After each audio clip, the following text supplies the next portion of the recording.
बिस्मिल्लाहिर्रहमानिर्रहीम। सब देखने वाले एक मरतबा दरूद पाक पढ़ लें। अल्लाहुम्मा सल्लि अला सय्यदना व मौलाना मुहम्मद व अला आलिहि व सहाबिहि व बारिक वसल्लम वसल्लु अलैहि। अस्सलाम वालेकुम, मैं हूँ एडवोकेट मोहम्मद आसिफ असलम और आप देख रहे हैं आसिफ ट्यूशन सेंटर चैनल। अपना ब्रीफ इंट्रोडक्शन ताकि स्टूडेंट को एतबार और ट्रस्ट हो कि हम जिससे लेक्चर लेते हैं क्या वो इतनी काबिलियत रखता है कि हमें लेक्चर दे सकता है या नहीं। तो अल्हम्दुलिल्लाह ताला मैंने 5 MA किए हैं। MA इस्लामियात, MA English, MA history and archaeology, MA political science और MA पाकिस्तान स्टडी। छठा MA उर्दू का रिज़ल्ट वेटिंग में। 7वीं डिग्री IR एजाज़ी, 8वीं LLB की, क्योंकि अभी 6ठी डिग्री नहीं आई उर्दू की, उसका अभी रिज़ल्ट वेटिंग में है, तो 7 डिग्रियाँ। इसके अलावा अल्हम्दुलिल्लाह ताला मैं गोल्ड मेडलिस्ट भी हूँ, सिल्वर मेडलिस्ट भी हूँ। तमाम डिग्रियाँ पंजाब से हासिल की हैं और अल्हम्दुलिल्लाह ताला मुसलसल 22 साल से अपनी अकेडमी के अंदर पढ़ा रहा हूँ और 22 साल का मुझे तजर्बा है पढ़ाने का, ठीक है। और मुसलसल 12-13 साल से मैं सिर्फ MA ही पढ़ा रहा हूँ। उससे पहले जो पढ़ाता था वो FA FSC और BA BSc तक भी पढ़ाता था, मगर अब सिर्फ MA क्लासेस पढ़ाई जा रही हैं। आज की वीडियो को देखे बगैर कोई स्टूडेंट भी लॉ गेट का पेपर अटेम्प्ट ना करे, ठीक है। ये इतनी अहम वीडियो है कि इसमें आपको ट्रेनिंग दी जाएगी कि लॉ गेट का पेपर अटेम्प्ट कैसे करते हैं, अगर आपको भूल जाए तब क्या करना है, कैसे फ़ैसला करना है, यहाँ पे शेल लगता है, यहाँ पे जो है मे लगता है, किस किस तरीके से नुक्ते बनते हैं, वो सारा आपको आज इंशाल्लाह इसमें समझाया जाएगा। और वो बातें बताई जाएंगी किस तरीके से, क्योंकि 2 घंटे का टाइम होता है और 100 सवाल होते हैं और 100 सवालात जो हैं वो पता भी नहीं चलता कि वक्त कैसे गुजरता है। क्यों कि इतनी लंबी लंबी स्टेटमेंट होती हैं कि अगर स्टूडेंट एक सवाल को 1 मिनट भी सही तरीके से नहीं दे पाता, ठीक है, उसको 1 मिनट से पहले पहले वो सवाल समझना भी होता है, उस 1 ही मिनट के अंदर उस सवाल को पढ़ना भी होता है, उसी 1 मिनट के अंदर उसको उसी सवाल को जो है वो हल भी, उसका मार्क भी लगाना होता है। तो 1 मिनट उसको मिलता है। अगर वो थोड़ा सा भी लेट हो जाए, हत्ता कि अगर वो पानी भी पीता है ना, तो पानी की बोतल खोलने में, पीने पीने में उसे कम से कम 30 सेकंड ज़ाया होते हैं। तो उसके अंदर भी क्या नाम है, उसके टाइम पे बड़ा इफेक्ट पड़ता है। और मेजॉरिटी स्टूडेंट को आप ये कहते देखेंगे कि हमें आता आगे था, हमने सिर्फ 70 सवाल तक पढ़े, कोई 60 सवाल तक पढ़ पाता है, कोई 75 सवाल तक पढ़ पाता है, और उनके आगे जो 25-30 सवाल रह जाते हैं, वो कहते हैं मुझ तक पहुँच ही नहीं पाए और वक्त ख़त्म हो गया था। काश वो हम उस आखिरी सवालों तक, 100 सवालों तक समझ पाते, शायद तुक्का ही लगा देते कि हमारे नंबर तो आ जाते कि उस तुक्के में से 500-700 सही हो जाते, क्योंकि मेजॉरिटी स्टूडेंट जो हैं वो 5 नंबर 7 नंबर से ही रहते हैं, ठीक है। क्योंकि जिसने LLB पढ़ी होती है, मेहनत की होती है, वो इतने नंबर ले जाता है कि वो 40-45 तक ले जाता है, 4-5 नंबर से रहता है, क्योंकि वो एंड तक पहुंच नहीं पाता। तो आज हमने उसकी सारी की सारी ट्रेनिंग देखनी है। जिस वीडियो को देखे बगैर आपने बिल्कुल लॉ गेट के पेपर को अटैम्प्ट नहीं करना। ये मैंने एंड में वीडियो रिकॉर्ड करवानी थी, मगर क्योंकि कल जो हमने पहली वीडियो लॉ गेट की रिकॉर्ड करवाई, तो उसके अंदर कुछ स्टूडेंट्स ने हमसे रब्ता किया और ये कहा कि सर आपने उसमें वीडियो में ये कहा, और आपने मैसेज में भी, जो ग्रुप जो हमारा बना हुआ स्टूडेंट्स का, Islamia university, Zakariya university, Punjab university, Sargodha university, इन तमाम यूनिवर्सिटियों का हमारा ग्रुप बना हुआ है। बहुत सी यूनिवर्सिटी हैं, कराची यूनिवर्सिटी का भी है, सिंध यूनिवर्सिटी के भी हैं। तो उन्होंने ये कहा कि आप जो हैं, आपने ये कहा कि आप मेरा लेक्चर तब सुने और इसको तब आपको समझ आएगा जिस वक्त आपके हाथ में बेयर एक्ट होगा, और आप बेयर एक्ट को खोलकर बैठे, जो मैं बताता चला जाऊं बेयर एक्ट से उसकी रीडिंग करनी है, और साथ एक रजिस्टर लेके बैठना, उसमें जो मैं नुक्ते निकलवाऊंगा आपसे, कि आपको पॉइंट बताऊंगा कि इस सवाल में से ये वाली लाइन अहम है, ये वाला लफ्ज़ अहम है, यहाँ एग्ज़ामिनर आपको उलझा सकता है, यहाँ आपको क्या नाम है, एग्ज़ामिनर जो है इस तरीके से पूछ सकता है, या पिछले सवाल को इसमें ऐड कर सकता है, तो आप क्या करेंगे। तो हमारे पास स्टूडेंट लाइफ के अंदर इतना पैसे नहीं होते स्टूडेंट लाइफ में कि हम बेयर एक्ट्स के ख़र्चों को जो है अफोर्ड कर सकें। तो हमारे पास तो जो मोबाइल होते हैं, जो स्मार्टफोन्स हैं, उसके अंदर हमने जो बेयर एक्ट्स हैं वो डाउनलोड किए हुए हैं। तो जिस मोबाइल में हम आपका लेक्चर देख रहे हैं, उसी में तो हमारे जो है जो बेयर एक्ट्स हैं वो डाउनलोड हैं। अब हम आपका लेक्चर एक ही टाइम में कैसे देखें और उसी वक्त में बेयर एक्ट को वहाँ से कहाँ से निकालें। तो फिर मुझे उनकी मजबूरी का एहसास हुआ, तो फिर मैंने ये सोचा कि नहीं, ये बात सही कर रहे हैं, क्योंकि तमाम स्टूडेंट तो डायरेक्ट नहीं ले सकते कि हर एक के हालात होते हैं। मैं ख़ुद भी एक मिडिल क्लास फैमिली से ताल्लुक़ रखता हूँ कि मैं कोई इतना कोई लैंडलॉर्ड नहीं हूँ, तो मुझे इस चीज़ का बहुत एहसास है। इसीलिए तो मैंने ये चैनल जो है ये मुफ्त शुरू करवाया है, वरना मुझे क्या ज़रूरत थी। मैंने इसलिए स्टार्ट करवाया कि किसी का भला हो जाए, वो स्टूडेंट के जो नहीं पढ़ सकते वो आगे पढ़ लें, क्योंकि वकालत बहुत बहुत ख़र्चा मांगती है। और इसके अंदर स्टूडेंट अक्सर क्या करते हैं कि वो कॉलेजेस के अंदर, प्राइवेट कॉलेजेस में एडमिशन ले लेते हैं, मगर वो कॉलेजेस उनके शहर में नहीं होते, वो कॉलेजेस किसी और शहरों में होते हैं, और फिर वहाँ पे क्लासें भी नहीं ले पाते। वो खुद अपनी तैयारी अपने घर बैठ के करते हैं, तो उनको किसी इस तरीके से समझा दिया जाए कि उनको आसानी हो जाए। देखो बहुत से चैनल्स हैं, वो अपनी अपनी जगह पे खिदमत कर रहे हैं, हर एक का तरीका अलग है, कोई किसी के तरीके को फॉलो नहीं कर सकता, क्योंकि हर एक का अलग स्टाइल होता है, हर एक का अलग मेथड होता है। सब अपनी अपनी जगह पे ठीक होते हैं, सब अपनी जगह पे खिदमत कर रहे होते हैं। तो हमने जो अपना एक तरीका निकाला है, हमारा एक अलग तरीका है, वो मैं आपको भी बताऊंगा वो ऐसा क्यों मैंने किया। तो ये वाला जो लेक्चर था, ये वाली जो वीडियो थी, जो ट्रेनिंग की हमने एंड में देनी थी, मगर क्योंकि हमारी तो तैयारी आज की वीडियो की वही थी BREC से पढ़ाने की, तो हमने फिर क्या किया, उसको फिर ड्रॉप किया आज।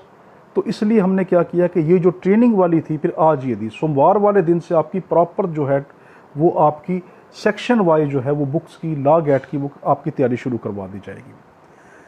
अब सबसे पहला बात ये कि हम वाइट बोर्ड से क्यों नहीं पढ़ाते। ये वाइट बोर्ड देखो पीछे लगा हुआ है, ये जो यहाँ पे स्टूडेंट्स पढ़ते हैं MA तक, वो सारे वाइट बोर्ड से ही पढ़ते हैं। ये जो बुक्स की लाइन है ये साइड पे हो जाती है, ठीक है। ये स्टूडेंट को मोटिवेट करने के लिए, एक माहौल बनाने के लिए ये रखी जाती हैं कि उनको इस चीज़ की तरफ मोटिवेट किया जाए कि हम सिर्फ छोटी छोटी गाइड बुक्स ना पढ़ें, हमारी असल वकालत ये हैं। और वो जो अलमारी में ये भरी पड़ी हैं ऊपर तक, ये सारी की सारी जो बुक्स हैं हमने ये पढ़नी है वकालत में। तो ये कोई शोबाजी के लिए नहीं रखी जाती, ये मोटिवेट के लिए एक माहौल बनाया जाता है। माहौल ही इंसान पे असर डालता है, ठीक है। माहौल ही उसको एक ज़िंदगी देता है, उसमें एक नई रूह भर देता है कि नहीं मेरी ये फील्ड है, मुझे ये बुक्स पढ़नी। वो हिम्मत नहीं हारता, वो अपनी किताब को, नोट्सों को देख के वो घबराता नहीं। वो समझता है कि नहीं इतनी सी गाइड बुक में कैसे, क्यों उसमें घबरा रहा हूँ, मेरी तो असल तो मेरा फ्यूचर ये है, और जब मैंने ये पढ़नी है तो मैं इसके लिए तैयार हूँ। तो ये मोटिवेट के लिए की जाती है, ये भी साइड पे की जाती हैं और ये यहाँ पे समझाया जाता है। तो मैं आपको वाइट बोर्ड के ऊपर क्यों नहीं समझाता। आप हमारे चैनल पे जाएं और उसमें जाकर सिर्फ 2 वीडियो देख लें, ठीक है। क्रिमिनोलॉजी की देखनी, क्रिमिनोलॉजी की पार्ट 1 पार्ट 2, ठीक है। आपको खुद समझ आ जाएगी कि मैंने वाइट बोर्ड का इस्तेमाल क्यों नहीं किया। क्योंकि स्टूडेंट्स, बाकी जो टीचर्स आपको पढ़ा रहे हैं वो आपको कंसल्टेंट कोर्स पढ़ा रहे हैं, ठीक है। वो आपकी उस लेवल पे खिदमत कर रहे हैं, वो सब काबिल एहतराम है। मैं तो उनके पाँव की जूती के बराबर भी नहीं, उनके पाँव की जूती तो बड़ी अजीम, मैं तो उनके पाँव की जूती के मिट्टी के बराबर भी नहीं हूँ। वो तो बहुत की अजीम हस्ती हैं, मैं तो कुछ भी नहीं हूँ, ठीक है। वो अपनी जगह पे मेहनत कर रहे हैं, मेरा मिशन अलग है, मैं अलग लेकर चल रहा हूँ। आप उन 2 वीडियो को देखेंगे तो आप उसमें खुद महसूस करेंगे कि बाकी आप चैनल पे जाएं और उस पर निकाल कर देखें कि आपको एब्रेशन का और ब्रूजेस, ये सिर्फ 2 मामूली सी जो खराश आ जाती हैं और जो नील पड़ जाता है, इसके मुताल्लिक इतनी डिटेल आपको कहीं पे भी नहीं मिलेगी। हमने पहले सारे चैनल देखे हैं, ठीक है, हमें ज़रूरत ना पड़ती। हमने ज़रूरत क्यों की, हमने कहा वो स्टूडेंट लेवल का कोर्स करवा रहे हैं और हम स्टूडेंट को वकालत की फील्ड में दाखिल होने से पहले उनको वकील बना रहे हैं। हमारा ये मिशन है। वो उनका तैयारी करवा रहे हैं कि स्टूडेंट लेवल की, हम साथ तैयारी स्टूडेंट लेवल की भी करवा रहे हैं, प्लस एडिशनल उनको आने वाले जो उनके 5 साल हैं जिसके अंदर वो एडमिशन लेते हैं, हम समझते हैं कि ये 5 साल उनके ज़ाया ना हों। इस 5 साल में उनको हम वो भी पढ़ा दें कि जो उनके कंसल्टेंट कोर्स है, और प्लस इतनी एडिशनल इन्फॉर्मेशन दे दें कि वो स्टूडेंट जब अपनी प्रैक्टिकल लाइफ में आएँ तो वो किसी से पूछे ना। आप कभी अदालत चले जाएं और आप हैरान होंगे कि वकील जिस वक्त बनकर आता है वो मुंशी से पूछ रहा होता है, मुंशी को ज़्यादा आता है, वकील को नहीं आता। वकील को एप्लीकेशन भी नहीं लिखनी आती, ठीक है, उसको ये भी नहीं पता होता तलबाना क्या है, क्योंकि उसके ये वाले लफ्ज़ उसके कोर्स में नहीं है। कोर्स में इंग्लिश के लफ्ज़ हैं। ततीमा बयान कहाँ पे है आप बताएं? नहीं है ना। तो इस्तगासा, तलबाना, ठीक है, ये चीज़ें, रोबकार, इस तरह के लफ्ज़। फिर वो जब मुंशी से पूछता है तो मुंशी के दिल में ये चीज़ जाती है कि देखो ये कैसा वकील है, ये क्या पढ़कर आया है। फिर वो अगर उससे नहीं पूछता वो सीनियर की तरफ जाता है, सीनियर मसरूफ़ होते हैं और वो फिर इतना प्रॉपर उनको गाइडलाइन नहीं दे पाते। तो उस वकील को, जो वकील बन भी चुका है, बनने के बावजूद भी वो वकील नहीं है, वो कम से कम 5 साल सीखता है, 5 नहीं तो 3 साल तो उसको मस्ट है सीखने के लिए। फिर उसको एक लाइन जो है तजवीज़ करनी पड़ती है, तो फौजदारी की तरफ जाना पड़ता है या सिविल की तरफ या उसको फैमिली की तरफ, वो किस तरफ जा सकता है, तमाम लाइनों में नहीं जा सकता। वक्त के साथ साथ उसको तजर्बा आता है, फिर वो इतना ज़ईफ़ हो जाता है, इतना उसकी एनर्जी ख़त्म हो चुकी होती है कि फिर शुरू के अंदर सोफे को केस देने से घबराता है। अगर वो केस ले भी लेता तो वो अकेला नहीं लड़ पाता, वो सीनियर का सहारा ढूंढता फिरता है, अपने दोस्तों को बुलाता है, यार मेरे साथ खड़े हो जाना, मुझे बता देना क्या है। वो भी फिर उसके पीठ पीछे हंसते हैं कि देखो ये क्या पढ़कर आया है। कसूर उस बेचारे का नहीं है। क्यों? उसका कसूर यूँ नहीं है कि उसने प्राइवेट कॉलेजेस में एडमिशन लिए होते हैं। हमारी मजबूरी ये होती है कि हम रेगुलर क्लासें नहीं ले पाते, और जो हम रेगुलर क्लासें अगर लेते भी हैं ऑनलाइन या किसी तरीके से, वो सिर्फ़ और सिर्फ कोर्स की हद तक महदूद हैं, और कोर्स तो वो क्लियर करके चला गया। आगे की प्रैक्टिकल लाइफ के अंदर वो क्या करें। अब हमारे चैनल का मकसद है कि हम उस स्टूडेंट को वकालत के दौरान ना सिर्फ उसका सिलेबस पढ़ा दें, बल्कि उसको इतना पॉलिश्ड कर दें, इतना उसको नॉलेज दे दें कि वो जिस टाइम अपनी फील्ड में दाखिल हो तो दाखिल होते ही लोगों पे छा जाए इंशाअल्लाह अल्लाह के हुक्म से, कि लोग ये कहें कि इसको इतना कैसे आता है। अब मैं आपको अपनी लाइफ बताऊंगा, स्टूडेंट लाइफ, कि मैंने वकालत में क्या किया था या और उससे पीछे मैंने क्या किया था। आपको समझ आ जाएगा कि मैं आज जो आपको यहाँ पढ़ा रहा हूँ मैं वैसे नहीं पढ़ा रहा हूँ। बड़े पापड़ बेलने पड़ते हैं। ये चेयर जो है ना, ये चेयर सिर्फ एक कुर्सी नहीं है। यहाँ से मैं स्टूडेंट को अक्सर कहता हूँ कि बेटा आप और मेरे दरमियान देखो 2 कदम का फासला है, मगर ये फासला 2 कदम का नहीं है, ये सालों पे मुहित है। इस चेयर पे बैठने के लिए आपको बड़े पापड़ बेलने पड़ते हैं। इंसान मेहनत करता है तो आगे पहुंचता है। अपने आप को ये समझे मैंने आगे वकील बनकर जाना है, मैंने केस लड़ना है। वकालत वाहिद ऐसी फील्ड है जिसमें रोज़ाना आपका मुकाबला होता है। कभी डॉक्टर का मुकाबला देखा है कि एक तरफ वो डॉक्टर ऑपरेशन करना शुरू कर दे, दूसरी तरफ दूसरा डॉक्टर ऑपरेशन करना शुरू कर दे, देखें इनमें से कौन सा जीतता है, कौन सा पहले करता है।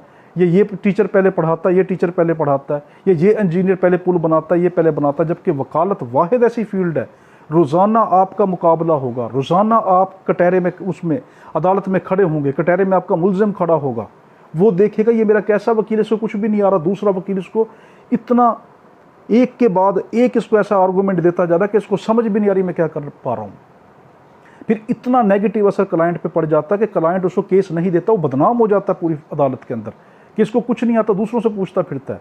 तो हमारा मिशन आपको ये है कि हम आपको ना सिर्फ टेक्स्ट पढ़ाएं, बल्कि इस 3 साल या 5 साल, अब तो 3 साल ख़त्म ही हो गया, जो 5 साल कोर्स है उसके अंदर आपको इतना पॉलिश्ड कर दें कि आपके आने वाली जब आपका लाइसेंस आए उस वक्त जिस दिन आप पहले दिन अदालत में जाएं तो आप जाकर अदालत का ट्रेंड तोड़ दें कि जो ये ट्रेंड चला हुआ कि जो वकील पढ़कर आता है उसको कुछ भी नहीं आता।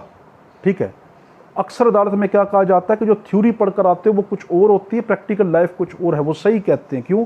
कि हम तो पढ़ते हैं सिर्फ और सिर्फ कंसल्टेंट कोर्स नोट्स, हमने तो कभी बेयर एक्ट उठाया नहीं होता, मेजर एक्ट उठाया भी नहीं होता। तो हम ये आपको किताबें उठाने से पहले, क्योंकि ये एक एक किताब 10-10 हज़ार रुपये की है, 5-5 हज़ार की, 8-8 हज़ार रुपये की है। कम से कम इस लाइब्रेरी में 9 से 10 लाख की सिर्फ वकालत की बुक्स हैं।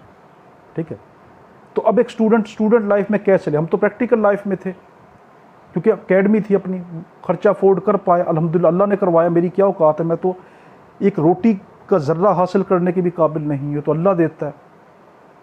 तो कहने का मकसद ये कि आपको जो सारा पढ़ाया जाएगा ना, ये सारी बुक्स की हम तैयारी करके फिर आपको पढ़ा रहे हैं। ठीक है, तो हम फिर वाइट बोर्ड इस्तेमाल क्यों नहीं कर पाते? देखो, लेक्चर देने के 3 मेजर तरीके होते हैं। ठीक है, हम टीचर हैं, हमें इस चीज़ का पता है। पहला तरीका क्या कि सब पहला तरीका होता है कि क्लास बोर्ड डिमॉन्स्ट्रेशन मेथड, जिसमें क्लास के अंदर वाइट बोर्ड या ब्लैक बोर्ड के ऊपर खड़ा होकर टीचर से इसके ऊपर सिर्फ एक छोटा सा लफ्ज़ लिखकर उसकी वजाहत मुंह से बोल रहा होता है। पूरी लाइन नहीं लिख सकता, ठीक है। अगर लिखेगा तो बिल्कुल मुख्तसर सी लाइन लिखेगा। जब वो लाइन लिखेगा तो हमने तो आपको पढ़ाना है बहुत ज़्यादा मैटर। आप उस 2 क्रिमिनोलॉजी के लेक्चर में जाकर देखें, आप खुद हैरान होंगे कि हाँ, ब्रूसेस के ऊपर से रगड़ के ऊपर हमने आपको कितना समझाया है कि इस तरह रगड़ लगी होगी तो वो लड़की इस तरह लेटी होगी, इस तरह रगड़ लगी होगी तो वो कत्ल जिसका किया जा रहा है वो ऐसे लेटा होगा। इस रगड़ का मकसद ये है, इसका ये मकसद ये है। तो अगर हम ये सारा वाइट बोर्ड पे लिखेंगे तो आप ये बताएं, हम तो 2 लाइन भी नहीं लिख पाएंगे, फिर वीडियो की लेंथ लंबी हो जाएगी। अब देखो यहाँ पर 15 मिनट हो चुके हैं।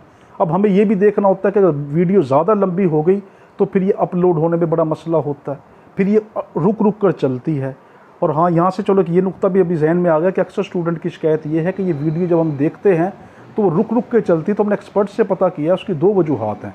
पहली तो ये कि अचानक आपका सिग्नल डाउन हो जाता है, जिसकी वजह से आपकी वीडियो जो है वो रुकना शुरू हो जाती है। दूसरी वजह यह कि जैसे ही वीडियो भी अपलोड होती है तो उसको मोबाइल में प्रीपर होने के लिए कुछ वक्त चाहिए होता है।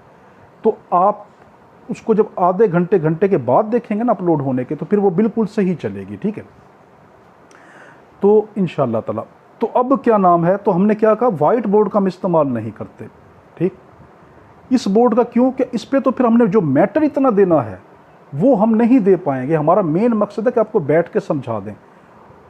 तो जो क्लास बोर्ड डिमॉन्स्ट्रेशन जो मेथड है लेक्चर का, वो सिर्फ और सिर्फ एक टू द पॉइंट समझाने का होता है। जो कोर्स है वो समझाने का, डिटेल में नहीं लेके जा सकता, ठीक है। क्योंकि क्लास में 45 मिनट का लेक्चर होता है या हद 1 घंटे का होता है, ठीक है। हमने आपको जो मैटर देना, हमारी कोशिश ये कि जो 40 मिनट का जो हम आपको लेक्चर दे रहे हैं उसके अंदर आपको इतनी इन्फॉर्मेशन दे दे कि 3-3.5 घंटे के लेक्चर की वो इन्फॉर्मेशन, और इतनी इन्फॉर्मेशन कि जैसे हमने ब्रूसेस पे दी नील पढ़ने पर, ठीक है। तो उसके अंदर जितनी बुक्स थी हमारे पास, हमने पहले सारी कंसल्ट की, उसका सारा मैटर देखा, उसको फिर लिखा, उसके बाद आपको उसमें से नुक्ते निकाल के जो कीमती थे वो आप तक पहुंचा दिए। तो हमारा लेक्चर देने का जो तरीका है वो और है, ठीक है। हम भी वाइट बोर्ड पे देते हैं, ठीक है। ये वाइट बोर्ड वैसे नहीं लगा, ये वाइट बोर्ड क्लास के लिए, मगर टू दी पॉइंट। बच्चे को हम सिर्फ कंसल्टेंट कोर्स बताए, बेटा आपका ये कोर्स है, ये समझा दिए, ये वकालत में ये नहीं, क्योंकि वकालत के अंदर हमने, हमारा मिशन ही और है। अगर हम ये लेकर चलते कि हमने सिर्फ कोर्स पढ़ाना है, फिर तो हम वाइट बोर्ड इस्तेमाल करते हैं। हमने तो कोर्स के साथ साथ बहुत कुछ पढ़ाना है, ठीक है। और 5 साल के ये लेक्चर हैं, तो स्टूडेंट जो वकील बन भी चुके हैं, जो अभी लाइसेंस जिनका आने वाला है, वो भी सारे लेक्चर देखें, ताकि आपको आने वाली हर वीडियो में एक नई मालूमात हासिल हो, आपके इल्म में इजाफा, आपको खुद ना पढ़ना पड़े।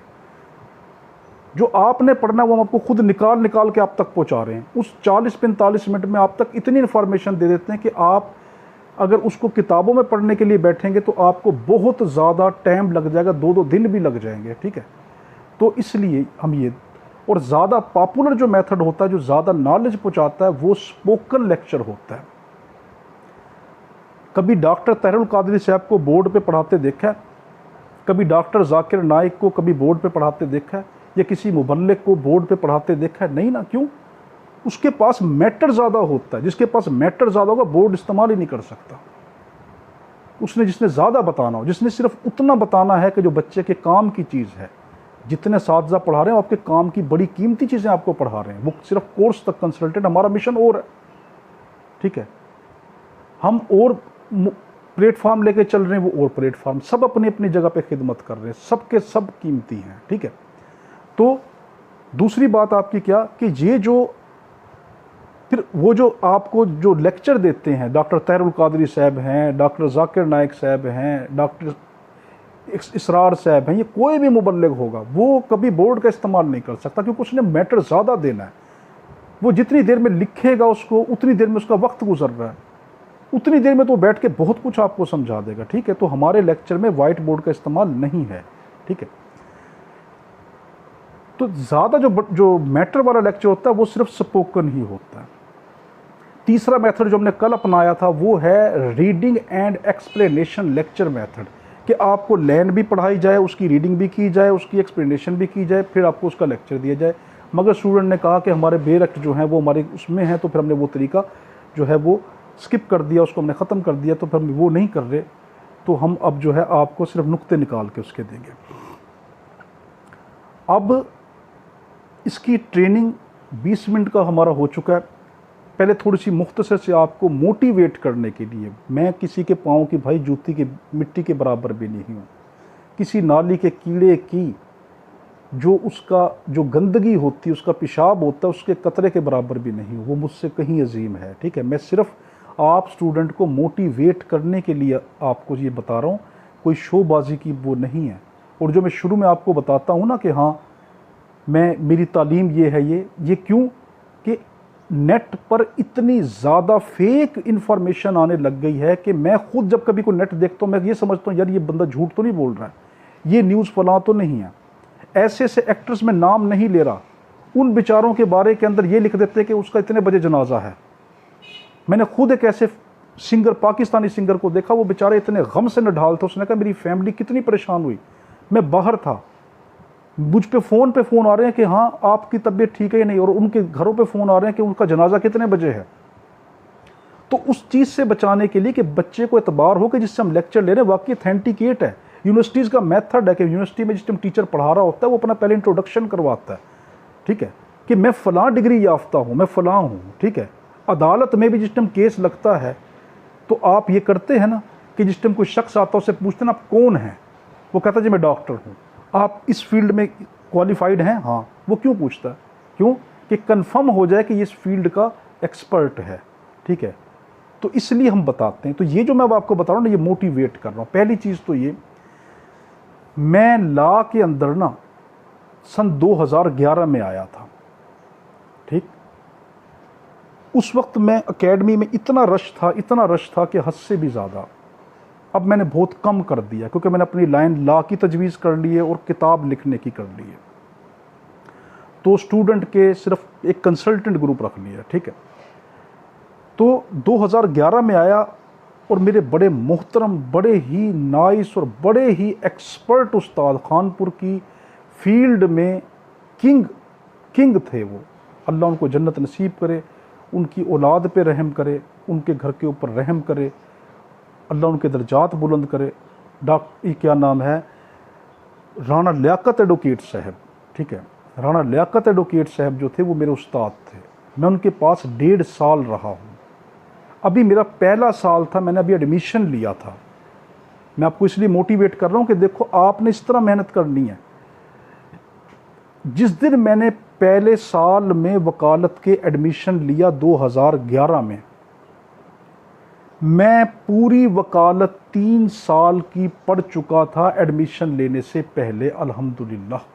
और जब मैं राणा लियाकत साहब के पास आया, आकर उन्होंने मुझसे पूछा आपका पहला साल है? मैंने कहा जी सर मेरा क्लास में पहला साल है, मेरा भावलपुर में दाखिला है, मगर मैं 3 साल पढ़ चुका हूँ। उन्होंने कहा ये कैसे मुमकिन है? मैंने कहा सर आप मुझसे पूछ लें। उन्होंने बैठ के मुझसे पूछा, वो हैरान हो गए। उसने कहा ये कैसे, फिर आप मेरे पास क्या करने आया? मैं कहा सर मैं आपसे तजर्बा हासिल करने आया हूँ, मैं यहाँ पे प्रैक्टिस लेने के लिए आया हूँ, मुझे समझाएं प्रैक्टिकल लाइफ क्या है। तो मैं 1.5 साल वहाँ पे खड़ा रहा, मगर उस दौरान मैंने पेपर नहीं दिए। क्यों? मैं पढ़ सारा चुका था मगर मेरे पास इतना वक्त नहीं था कि मैं पेपर की तरफ जा सकूं। अगर मैं पेपर की तरफ जाता मुझे छुट्टियां करनी पड़ती थी और स्टूडेंट की जो पढ़ाई थी वो बहुत मुतासर हो रही थी। फिर मैंने 1.5 साल के बाद अदालत छोड़ दी। मगर उस टाइम के बाद मैंने क्या किया, मैंने उस वक्त के दौरान मैंने सारी वकालत की जितनी किताबें थी वो सारी की सारी पढ़ ली, ठीक है। और फिर मैंने क्या नाम है, फिर पेपर देना शुरू किए उसके बाद। और मैंने जितनी किताबें थी वो सारी इंडिया की बुक्स थी, पाकिस्तानी बुक्स थी। फिर मैं नेट के ऊपर मैंने क्या नाम है ऑनलाइन क्लासेस ली, ऑक्सफोर्ड यूनिवर्सिटी के लेक्चर लिए, कैम्ब्रिज के देखे, बाकी जो प्राइवेट जो लेक्चर थे वो देखे, तमाम लेक्चर्स देखे बाहर की कंट्रीज़ के बेसिक डॉक्ट्राइन लॉ तो जो है डॉक्ट्राइन ऑफ लॉ, वो तो पूरी दुनिया में एक है ना। फिलॉसफी ऑफ लॉ देखी, सब देखी, ठीक है।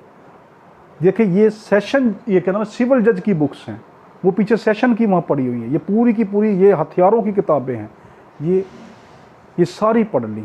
कब कि अभी फील्ड की तरफ गया भी नहीं, मगर मैंने ये पहले पढ़ चुका था। ये देखो ये लिखा हुआ है कि ये वाला 2012, ठीक है, 2012 का है ये वो मेजर एक्ट है। जब मैंने पेपर भी नहीं दिया था तो वो पढ़ लिया। उसके बाद फिर मैंने क्या किया, उस दौरान मैंने MSc की सारी बुक्स पढ़ी, क्योंकि मैं ओवर एज हो चुका था, MSc के पेपर नहीं दे सकता था। तो फिर मैंने क्या किया, MSc केमिस्ट्री पूरी पढ़ी, MSc बॉटनी मुकम्मल पढ़ी, MSc जोलॉजी मुकम्मल पढ़ी, कि मुझे नॉलेज हो, जब मैं वकालत की फील्ड में जाऊं मुझे हर चीज़ का नॉलेज हो। क्योंकि एक वकील को जो केस मिलता है, अगर रेलवे का उसको केस मिला, उसको रेलवे की सारी इन्फॉर्मेशन होना ज़रूरी है। उसको महकमा जंगलात का केस मिला, उसको उसकी इन्फॉर्मेशन ज़रूरी है, ठीक है। उसको लड़ाई झगड़े का केस, उसको मेडिकल सारा पढ़ना पड़ेगा। कोई केमिकल तेजाबों का केस है तो उसको, और कोई जहरों का केस है तो उसको जहरों के अंदर जाना पड़ेगा, वो केमिस्ट्री है, ठीक है। तो इस तरीके से वो सारी चीज़ें मैंने पढ़ी। MSc केमिस्ट्री पढ़ी, MSc फिजिक्स पढ़ी, MSc बॉटनी पढ़ी, MSc जोलॉजी पढ़ी, मगर उसके पेपर नहीं दे सकता था, ओवरेज था। तो फिर मैंने किस तरफ चला गया, MA लेवल पर चला गया कि हाँ MA के पेपर दे सकता हूँ। फिर मैंने 6 MA किए, 6ठा MA मेरा रिजल्ट जो वेटिंग में है। 7वीं डिग्री क्योंकि मेरी मुकम्मल एक ही यूनिवर्सिटी से मैंने की थी, तो उस यूनिवर्सिटी ने मुझे एजाज़ी डिग्री से नवाजा। वो डिग्री मुझे अभी अता की जाएगी, उसमें मैं नॉमिनेट हो चुका, मैंने उसका चालान भर दिया। तो वो मेरी नॉमिनेट डिग्री है IR की, वो मुझे दी जाएगी, ठीक है। तो कहने का मकसद ये, फिर उसके बाद क्योंकि वकालत का सारा फौजदारी मामला जो है वो तकरीबन ताल्लुक़ जो रखता है वो मेडिकल से रखता है, मैं फिर MBBS की तमाम बुक्स लेकर आया, तमाम पूरे 4 सालों की जो बुक्स है, पूरा कंसल्टेंट का कोर्स ले आया, वो बैठ के मुकम्मल पढ़ा। मेरी लाइब्रेरी में मुकम्मल MBBS की बुक्स हैं, मेरी लाइब्रेरी में जितने MA होते हैं सब की बुक्स हैं, वो सब अल्हम्दुलिल्लाह पढ़ी हैं। मेरी उस लाइब्रेरी में जोलॉजी, केमिस्ट्री, बायो, हर चीज़ की बुक है, वकालत की हर बुक है, तमाम इस्लाम की हर बुक है, तमाम हदीसें हैं, हर चीज़ है, ठीक है स्टूडेंट। तो कहने का मकसद ये, अब वीडियो की लेंथ ज़्यादा हो जाएगी, मैं सिर्फ ये आपको कि मैं स्टूडेंट लाइफ में जब था सब कुछ पढ़ कर आया था। मेरा मिशन ये कि आप इन 5 सालों को ज़ाया ना करें, इसमें पढ़ें, ये लेक्चर देखें। चलो आप पढ़ नहीं पा रहे ना, आप ये लेक्चर देखते जाएं, आपको उसमें वो तमाम निचोड़ हम बताते चले जाएंगे जो आपने पढ़ना था। आपका टाइम ज़ाया नहीं होगा, मगर आप ये देखते चले जाएँ। जो वकील बन चुका वो भी देख ले, ताकि उसको ये नॉलेज आए, ठीक है। तो अब हम आ रहे हैं लॉ गेट की तरफ। लॉ गेट का एक और स्पेशल वीडियो हम डिटेल में एंड में वो करवाएंगे, ठीक है। ये उसकी मोटी मोटी बातें होंगी और वो बारीक बारीक बातें तब आपको समझ आएंगी जिस टाइम आप लॉ गेट का कोर्स पढ़ चुके होंगे। फिर आपको बताऊंगा कि आपने ये वाली जो CPC में पढ़ा था उसका अगर सवाल आएगा तो उसका क्या मतलब होगा, उसको कैसे अटैम्प्ट करेंगे, वो चीज़ अभी नहीं बताई जा सकती क्योंकि आपने वो पढ़ी नहीं। अभी सिर्फ मैं वो बात बताऊंगा कि जिसका ताल्लुक पेपर अटैम्प्ट करने से पहले या लॉ गेट की तैयारी के दौरान की बात है, ठीक है। पहली चीज़ तो ये कि लॉ गेट जितनी ख़तरनाक मामला कोई नहीं है। ये वाहिद ऐसा टेस्ट है कि जिस टेस्ट के अंदर अगर रह गए, पहले 3 चांस थे, जो 3 चांस में रह गया तो उसको लाइसेंस नहीं मिलेगा, वो वकील होकर भी वकील नहीं है। अब 5 चांस हैं कि अगर इन 5 चांसों को वो क्लियर नहीं कर पाया, उसको लाइसेंस नहीं दिया जाएगा। उसकी जो डिग्री की, जो उसने LLB की डिग्री ली 3 साल में या 5 साल के अंदर, वो उसके 5 साल ज़ाया, उसका पैसा ज़ाया, वक्त ज़ाया, सब कुछ ज़ाया। तो ये डिग्री बड़ी अहम है। दूसरा इसका नुक्ता, इसको संजीदगी से लेना पड़ेगा मेरे भाई, इसको आप सरसरी ना लें। ये LLB नहीं है। अब सवाल ये उठता, उसने LLB की डिग्री क्या आपने नकल लगा के लगाई थी भाई, या उस यूनिवर्सिटी पे आपको एतबार नहीं है, या तो ये कह दे कि हम लॉ गेट का टेस्ट इसलिए ले रहे हैं कि जो जितनी यूनिवर्सिटियां हैं माज़अल्लाह वो यूनिवर्सिटियां जो हैं वो काबिल एतबार नहीं है, उनकी डिग्री जो इशू की जाती है LLB की उस पर हमें एतबार नहीं है। ऐसा नहीं ना, जितनी डिग्रियाँ हैं HEC की कमांडिंग के अंदर है ना, तो फिर HEC उन्हीं यूनिवर्सिटियों से हमें LLB की डिग्री लेने के बाद ये लॉ गेट का टेस्ट क्यों रखा है? ठीक है, उठता ना जहन में सवाल क्यों रखा है, तो उसकी वजह क्या है?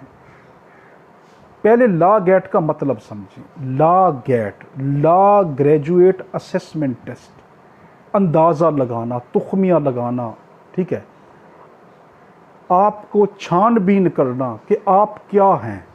क्या आपने बाय लक तो लॉ पास नहीं कर लिया, या आपने जो लॉ तो पास चलो कर लिया है, क्या आपको जो लाइसेंस देने से पहले कि आप क्या इतनी काबिलियत वकालत में रखते हैं कि आगे जाके किसी भी जो क्लाइंट के केस को डिफेंड कर पाएंगे?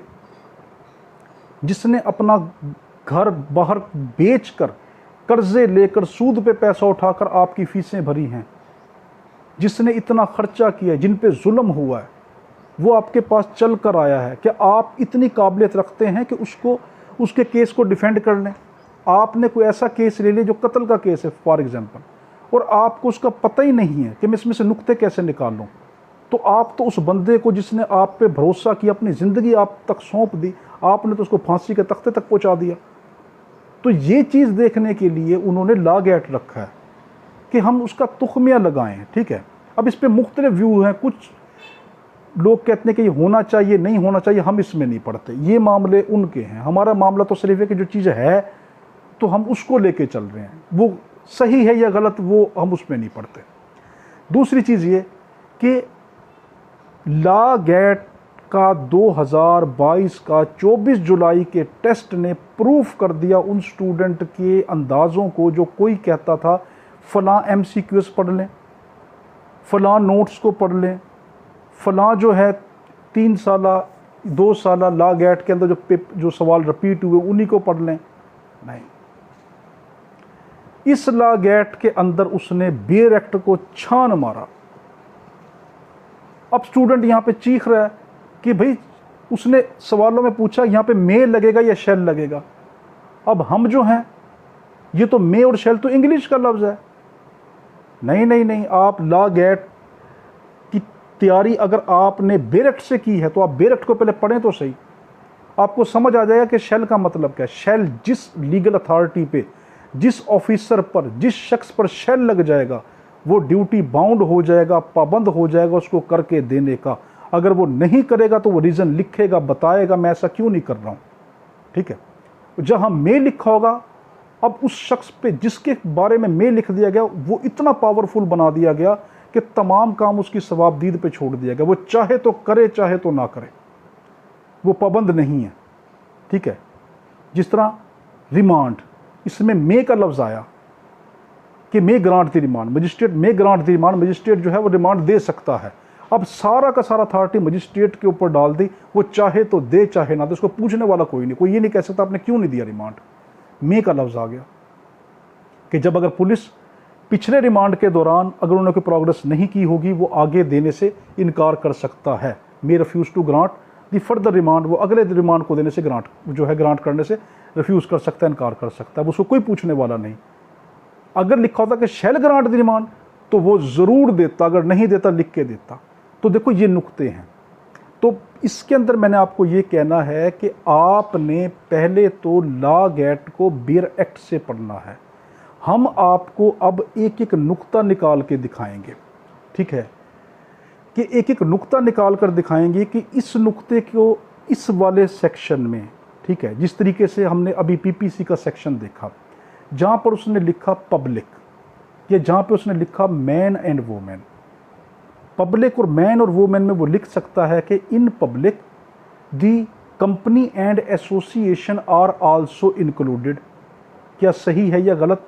जो हमारे पास पब्लिक होती है उस सेक्शन के अंदर कंपनी और एसोसिएशन भी उसमें आ जाती हैं।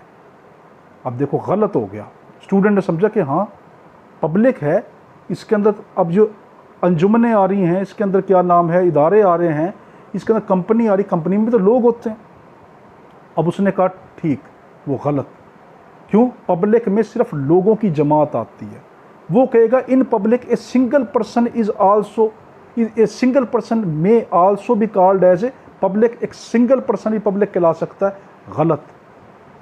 Public is the collection of different kinds of people और different classes of people. Public जो है वो मुख्तलिफ लोगों की जमात का नाम है। यहाँ आपको देखो उलझा देगा कि पब्लिक में कह देगा एक सिंगल पर्सन को पब्लिक कहते हैं, मैन वो मैन में कह देगा कि मैन वो मैन में इंस्टीट्यूट शामिल हैं, ठीक है, उसके अंदर कंपनी शामिल है। अब आप कहेंगे हाँ ये तो हो सकता है कि मैन और वोमेन में, तो ये गलत आपकी बात हो गई। तो हमने यही चीज़ आपको सिखानी, तो हम आपको नुक्ते निकाल कर देंगे, वो नुक्ते आपने सोमवार से जो लेक्चर शुरू होंगे तो उसके अंदर आपने देखने हैं। अगली चीज़, अब ला गेट के जो नुक्ते तो फिर हम आपको सारे लेक्चर में समझाते ही चले जाएंगे, जो ला गेट के पेपर से रिलेटेड है। तो मेरे भाई सबसे पहले तो ये कि ला गेट का या कोई भी पेपर हो उसको तैयार करने से पहले सबसे पहले अगर आपका अल्लाह आपसे राज़ी है तो आप कामयाब हैं। अगर अल्लाह नाराज़ है ना, आप कुछ भी कर लें आप कामयाब नहीं हैं। एक शख्स वो ये कहे कि मेरी सारी तैयारी है, मेरी सारी किताबें पढ़ ली, मैंने सब कुछ कर लिया, अब मैं जा रहा हूँ, मैं कामयाब होकर आऊँगा, मुझे कोई फेल नहीं कर सकता, माज़अल्लाह माज़अल्लाह। अगर जिस दिन वो पेपर दे रहा उस दिन उसको उल्टियाँ लग गई, तो पेपर के दौरान मोशन शुरू हो गए, तो चक्कर आना शुरू हो गए, तो बताएं कहाँ चले गए उसके दावे। अल्लाह आपका करवाता है, वो आपको जो रक्षा वाला जो लेकर जा रहा है ना आपको एग्जामिनेशन सेंटर तक, वो आप पे एहसान कर रहा है। अल्लाह ने उसको पाबंद कर दिया, आपके ताबे कर दिए, को आपको टाइम पे पहुंचा रहा है। आपकी बहनें, माएँ, बीवी जो आपके लिए खाना बना रही है वो आपकी खिदमत करिए, अल्लाह ने पाबंद कर दिया कि इनकी इसको खाना खिलाकर भेजो ताकि इसको वहाँ पे भूख ना लगे। सेंटर में जब आप बैठे हैं, अगर आपका रूल नंबर उसमें ना लगे तो आप क्या करेंगे? कुछ भी अल्लाह कर सकता है। तो सबसे पहले अल्लाह को मनाएं, तौबा करें कि अल्लाह मुझसे कोई गलती हुई हो, कोई गरूर का तकब्बुर का लफ्ज़ निकला हो। अल्लाह लफ्ज़ों की पकड़ में बहुत लेता है इंसान को, और तकब्बुर नहीं करना चाहिए। कुछ भी जितना आए उस पर आजिज़ हो जाओ, मिट्टी हो जाओ, मिट्टी बनोगे। बीज जब अपने आप को मिट्टी में दफन करता है तभी तो परवान चढ़ के एक दरख्त बनता है। और जो दरख्त जो अकड़ जाता है, अकड़ा हुआ दरख्त आप देखें वो फलों से खाली होता है। जिस दरख्त के ऊपर फल लगे होते हैं वो दरख्त झुका हुआ होता है, तो अल्लाह फल उस दरख्त को देता है जो झुक चुका है। झुका जितना झुका फल बढ़ते जा रहे हैं उसके। तो झुक जाएं, तौबा करें, गरूर ना करें। तकब्बुर अल्लाह की चादर है, जो उसको छीनने की कोशिश करता है अल्लाह उसकी गर्दन तोड़ देता है, ठीक है। तो तकब्बुर कभी ना करें, और फिर नीयत अच्छी रखें, अल्लाह मैं कभी किसी मजलूम के ख़िलाफ़ नहीं जाऊँगा, मैं तुझसे वादा करता हूँ। मैंने जिस टाइम अपनी लाश शुरू की थी वल्लाह से वादा किया था, अल्लाह को अगर कोई झूठा केस आया, राणा अहमद एडवोकेट साहब मेरे भाई, मेरे मोहसिन सब कुछ हैं, मगर अगर वो मुझे कह देंगे झूठा केस है ये करो, मैं कभी भी नहीं करूँगा, करोड़ रुपये भी कोई देर नहीं करूँगा। यही मेरे उस्ताद राणा लियाकत साहब का असूल था। कोई दुनिया भी बेच के दे देता, वो कहता अगर झूठा केस है मैं नहीं करूँगा, मैं भी ये करूँगा, भूखा मर जाऊँगा, झूठा केस हुआ नहीं करूँगा, किसी मजलूम की बद्दुआ नहीं लूँगा, ठीक है। रिज़्क मेरा अल्लाह ने लिखा है, वो इंसान के अख्तियार में नहीं है। अल्लाह जिस टाइम जहाँ से चाहेगा आपको रिज़्क देगा। वो तो पत्थर में छुपे कीड़ों को रिज़्क दे रहा होता है। तो आप क्या हैं, मैं क्या हूँ, हम सबको देगा, उसने पैदा किया वही देगा, ठीक है। तो ला गेट के अंदर पहले अल्लाह को राज़ी करें। अब जो पेपर अटेम्प्ट आप करें ना, पेपर के अंदर बड़ी बड़ी स्टेटमेंट्स होती हैं, ठीक है। वो स्टेटमेंट जब हम पढ़ेंगे आपको बताएंगे इतनी बड़ी स्टेटमेंट में से आपने क्या चीज़, मेन चीज़ निकाल के पढ़ लेनी है, और बाकी को छोड़कर आप अगर टाइम ख़त्म होने वाला है तो फिर आप जल्दी जल्दी उसको कर लें, वो ट्रेनिंग भी आपको देंगे। तो आपने ला गेट के अंदर जल्दी नहीं करनी। ये नहीं कि पहली लाइन आपने पढ़ी, पहला ऑप्शन पढ़ा, ऑप्शन ए पढ़ा कि ये वाला है और आपको लगा हाँ ये वाला तो था इसके अंदर। नहीं, हो सकता है कि ऑप्शन ए में उसने सिर्फ बेयर एक्ट के सेक्शन 6 की सिर्फ 2 बातें लिखी हों, ऑप्शन बी में 3 बातें लिखी हों, ऑप्शन सी में सारी की सारी बातें लिखी हों।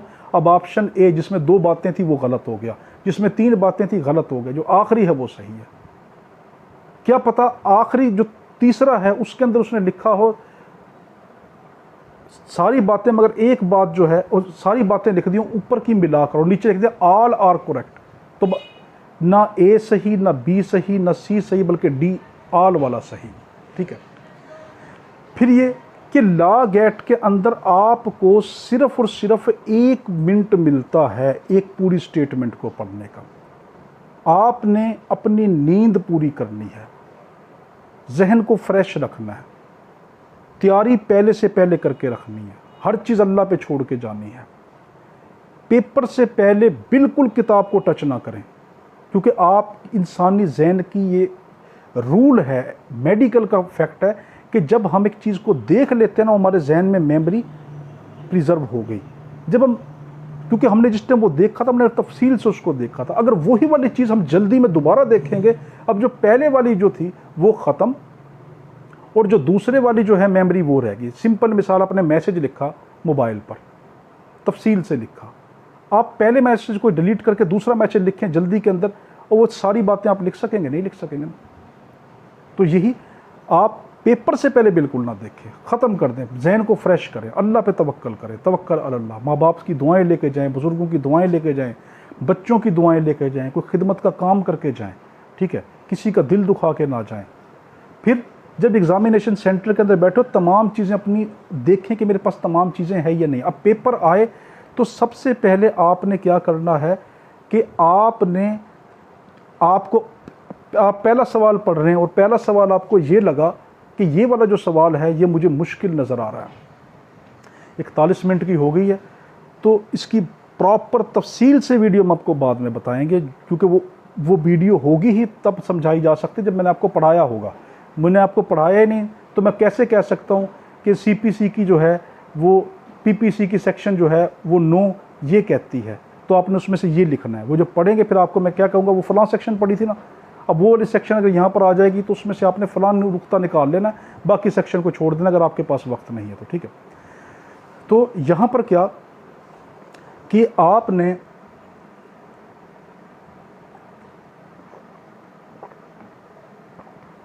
एक मिनट आपके पास होता है पढ़ने का। अगर आपको पहला सवाल आप पढ़ रहे हो, पहला सवाल आपको मुश्किल लग रहा है और आपको समझ नहीं आ रहा, बिल्कुल टाइम ज़ाया ना करें, छोड़ दें उसको। सवाल नंबर 2 को पढ़ें, वो भी नहीं आ रहा छोड़ दें। तीसरा पढ़ा, वो भी नहीं आ रहा छोड़ दें। जो आ रहा है ना पहले उसको टिक करें, मगर टिक करने से पहले ये सोच लें मैं यहाँ पर सवाल नंबर मैंने 3 पहले छोड़ने, मैं चौथा सवाल पढ़ रहा हूँ, तो जो मेरी जो आंसर शीट है जिस पे मैंने उसकी बबल्स को मैंने फिल करना है, जो मैं यहाँ पर नंबर देख रहा हूँ ना, मैं वहाँ पे लगाऊँ। ये ना करें कि आप यहाँ वाले क्वेश्चन पेपर का सवाल नंबर 4 कर रहे हैं और इसको मार्क कर दें आप सवाल नंबर 1 को, कि मैं तो पहला सवाल अटैम्प्ट कर रहा हूँ ना, तो मैं पहला वो करूँ। नहीं, आपने पहले जो 3 छोड़ दिए हैं उसके जो आंसर शीट है उसके भी पहले 3 छोड़ दें। अब इसका वाला जो नंबर है, इसका अगर आप 10वां नंबर कर रहे हैं तो आंसर शीट में से ढूंढें कि 10वें नंबर वाला कौन सा है। अब आपने 10वें नंबर वाले को फिल किया। अब आप आगे पढ़े, आपको सारे नहीं आते, आपको सवाल नंबर 50वां आता है। अब यहाँ पर जो आपने 10वां फिल किया था, 11वें को फिल नहीं कर रहे, अब 50वें वाले पे जाएं कि हाँ 50वां नंबर कहाँ पे, यहाँ का नंबर वो लगाएगा। अगर आपने ये नहीं किया आपका पूरा पेपर गलत हो जाएगा, ठीक है। फिर ये कि आपने मेन चीज़ क्या उठानी होती है, वहाँ पर मेन चीज़ आपने ये उठानी होती है कि उस सवाल के अंदर पूछा क्या गया है। जब भी सवाल के अंदर एंड में आ जाए कि अनलेस, ठीक है, विदाउट, ठीक है, तो ये चीज़ क्या कर देगी, पिछली स्टेटमेंट को चेंज कर देती है, ठीक है। उसने सारी स्टेटमेंट पीछे लिखी, आगे लिख दिया विदाउट, ठीक है, कि मजिस्ट्रेट इन चीज़ों के अंदर, उसने कहा कि मजिस्ट्रेट जो है इन चीज़ों में ज़मानत देता है, ठीक है। फॉर एग्जाम्पल उसने कहा मजिस्ट्रेट इस केस ए में ज़मानत देता है, केस बी में ज़मानत देता है, केस सी में ज़मानत देता है, केस डी में ज़मानत देता है, ठीक है। और आगे क्या लिख दिया, विदाउट। अब ऑप्शन दे दिया कि इसमें ज़मानत देता है, इसमें देता है, इसमें। अब जो विदाउट आया ना, उसने जो ऊपर वाली स्टेटमेंट आपने लिखी थी वो स्टेटमेंट उसने ख़त्म कर दी। विदाउट का मतलब है जो पीछे मैंने कहा था ना इनमें ज़मानत देता है, इसका मैं पूछ ही नहीं रहा, मैं तो ये पूछ रहा हूँ ज़मानत किस में नहीं दे रहा। पीछे क्या कह रहा है कि मजिस्ट्रेट इनमें ज़मानत दे सकता है, और नीचे भी लिख दिया कि इनमें ज़मानत दे सकता है। मगर जब आगे उसने कहा विदाउट, ठीक है, तो उसने क्या कहा कि विदाउट ने क्या कर दिया, उसको चेंज कर दिया कि अब जो मैंने पीछे आपसे कहा था उसके बारे में मैं पूछ ही नहीं रहा, मैं तो ये पूछ रहा हूं कि किस में ज़मानत नहीं दे सकता। तो विदाउट ने उसको बिल्कुल ख़त्म कर दिया। ठीक है, इसकी प्रॉपर ट्रेनिंग जो है हम तभी समझ सकेंगे कि जिस वक्त हम आपको लॉ गेट पढ़ा चुके होंगे। ठीक है, तो आज के लिए अहम नुक्ते लॉ गेट के क्या है। सबसे पहले तो ये बेयर एक्ट के बगैर नहीं होगा, वो बेयर एक्ट से ही पूछेगा, बेयर एक्ट के अंदर से ही नुक्ते निकालेगा। वो बेयर एक्ट का HEC बेयर एक्ट को फॉलो करने की पाबंद है, वो किसी बुक को फॉलो करने की पाबंद नहीं। हर वो किताब जिसके अंदर बेयर एक्ट हो ऑथेंटिक है। ठीक है, फिर बेयर एक्ट के अंदर जो सिंपल जो डेफिनेशन दी उसने वो नहीं पूछनी, उसी सिंपल डेफिनेशन को उलझा कर पूछेगा। वो सिंपल डेफिनेशन आपसे क्यों पूछेगा। अब आप कहेंगे हाँ इस तरह तो हुआ है, भाई हो गया तो ये ज़रूरी है कि जो हुआ है वो अब फिर होगा, नहीं हो सकता ना। तो पहली क्या, बेयर एक्ट से पूछेगा, बेयर एक्ट की किसी भी सेक्शन के किसी भी लाइन को पूछ लेगा, या बेयर एक्ट की किसी भी लाइन से किसी भी एक अहम लफ्ज को उठा लेगा, जिस तरह एनी। ठीक है, फॉर एग्जाम्पल कि वो कह देगा डिग्री आर अपीलेबल। ठीक है, CPC में नीचे क्या लिख दिया, सम डिग्री आर अपीलेबल, आगे लिख दिया एवरी डिग्री आर अपीलेबल। अब आपने कहा डिग्री आर अपीलेबल, हाँ डिग्री तो अपीलेबल होती है, आपने उस पर टिक कर दिया, सवाल गलत। क्यों, ऑल डिग्री आर अपीलेबल, तमाम डिग्रियां जो है वो अपीलेबल हैं। अगर उसने इसके अंदर एक लिख दिया, देखो ये बात लिखी डिग्री आर अपीलेबल, ठीक है, मगर उसमें लिख दिया विदाउट। ठीक है, अब वो विदाउट क्या, उसका मतलब क्या बन गया कि एक डिग्री ऐसी है जो अपीलेबल नहीं है। अब उसने क्या नीचे वो दे देगा, consent decree are not appealable. जो कंसेंट डिग्री है वो अपीलेबल नहीं है। कब तक अपीलेबल नहीं, जब तक ये साबित ना हो जाए कि वो फ्रॉड से ली गई थी, धोखाधड़ी से, मिस रिप्रेजेंटेशन से वो। ठीक है, तो इस तरीके से वो लिख देगा order are appealable, all order all appealable, specified order all appealable. अब इसमें ऑल ऑर्डर नहीं, ऑर्डर नहीं, क्या, स्पेसिफाइड ऑर्डर आल अपीलेबल। ठीक है, कौन से, जो सेक्शन 104 के अंदर है। ठीक है, तो पता क्या चला कि उसने आपको सिंपल तरीके से पूछना ही नहीं, उसने तो आपको उलझा उलझा के पूछना है।